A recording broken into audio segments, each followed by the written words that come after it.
অসচ্ছল মুক্তিযোদ্ধা যাদের জায়গা আছে কিন্তু বাড়ি তৈরির সামর্থ্য নেই, তাদের এই সমস্যা সমাধানে বীর নিবাস নামের বাড়ি তৈরির প্রকল্প নেওয়া হয়।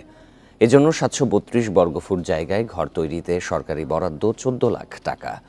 প্রধানমন্ত্রীর অগ্রাধিকার প্রকল্প হলেও নীলফামারীর ডিমলায় তা ভেস্তে যেতে বসেছে কর্মকর্তাদের উদাসীনতায়।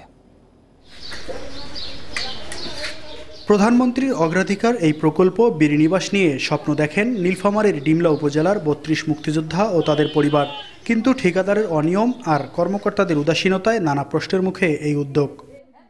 বাড়ি যে পাইলাম কিন্তু বাড়ি পাইতে কোনো লাভ নাই। বাড়িতে ঘর দিয়ে জল পড়তেছে, কোনো বিম নাই, কোনো রড নাই, ঘরের বানো এটার বানো খুব খারাপ, আর ঘর দিয়ে এখন পানি পড়তেছে, পানি একদম চয়ে পড়তেছে। ভবন নির্মাণে নিম্নমানের সামগ্রী ব্যবহার করায় হস্তান্তরের আগেই ধরেছে ফাটল, আবারও কোথাও কাজ শেষ না করেই চলে গেছে ঠিকাদার। ২.৫ বছর আগে থেকে হয়েছে ওই কাজটা, ওইখান থেকে কাজটা বন্ধ হয়ে আছে। কাজটা খুবই নিম্নমানের কাজ। রড দিছে কি দেয় নাই, আমাদেরকে দেখায়ও নাই। ছাদ ঢালাই করছে, দরজা জানলা তো ভাঙি যাচ্ছে। ওরা লাগিয়ে দিছে যেমন ওইরকমই আছে, কিন্তু দরজা ভাঙি পড়ে যাচ্ছে। এসব অনিয়মের অভিযোগ করতে গিয়েও অনেকেই পড়েছেন কর্মকর্তাদের রোষানলে। জড়িতদের শাস্তির দাবি জানিয়েছেন মুক্তিযোদ্ধারা। এর সাথে যারা জড়িত তাদেরকে আইনের আওতায় এনে তদন্ত করে দৃষ্টান্তমূলক ব্যবস্থা গ্রহণ করার জন্য সরকার নিকট জোর দাবি জানাচ্ছি।